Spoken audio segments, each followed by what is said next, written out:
That's why we respect our leaders. That's why you will never hear us calling our leaders in a bad way, because we want to remind them. We want them to grow back the conscience and understand that they are in those positions because of these people. How does a nation reach the point where thousands of its own citizens, including children, march against their own president? Was June 30 simply a protest, or was something much bigger unfolding behind the scenes? As I said, no South African must take any action against any person from any of our African sister countries. On June 30, South Africa shocked the world as thousands took to the streets in defiance of their president, issuing an ultimatum that threatened nationwide chaos by midnight. So if we are as stupid and unskilled as other leaders are saying, what is that? The media calls it public anger, but is that the whole story? Today we are looking beyond the headlines to examine the historical forces, hidden interest, and unanswered questions surrounding this extraordinary moment. But before we continue, like and subscribe to our YouTube channel.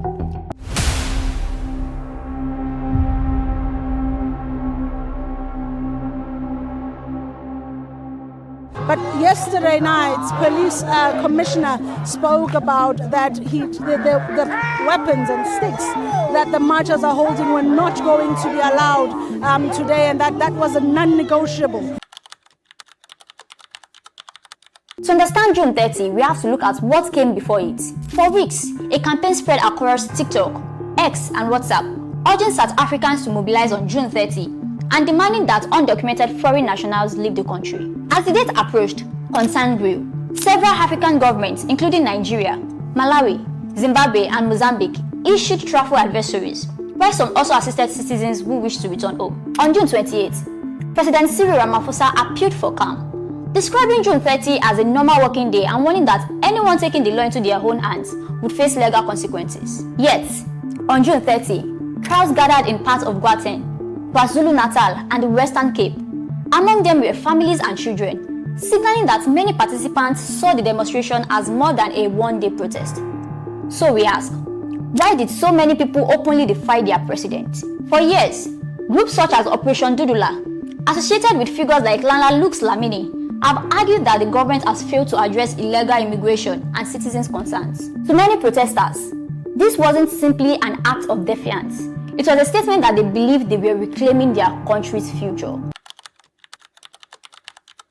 How does an entire population become so united around a single cause? Many protesters argue they are defending South Africans by demanding stricter action against undocumented immigration. Some also contrast their government's response with what they see as failures by other African governments to protect their own citizens. But beneath the surface lies a deeper problem. South Africa faces one of the world's highest levels of income inequality, with unemployment remaining extremely high, especially among young people. For many living in townships such as Soweto and Alexandra, economic opportunity feels increasingly out of reach. In situations like this, public frustration often seeks a target.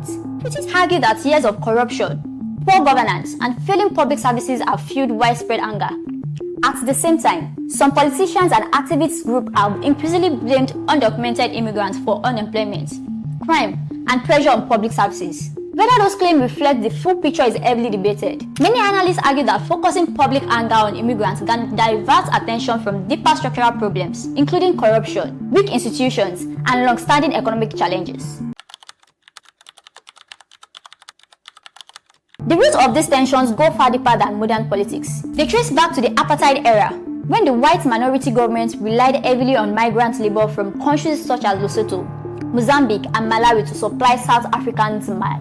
Many of these workers lived in segregated compounds and were separated from local communities. The system often placed local and migrant workers in competition over wages and jobs, reinforcing divisions that benefited the apartheid economy.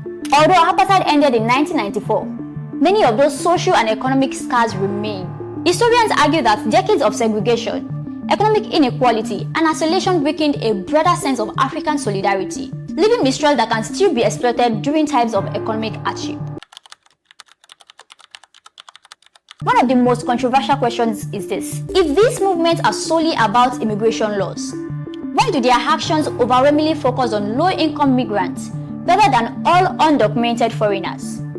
The pattern becomes clearer when viewed through the lens of economic competition. Many migrants from countries such as Zimbabwe, Nigeria, Somalia and Pakistan live in the same township as poorer South Africans. They often compete for similar jobs, affordable housing, informal businesses, and overstretched public services.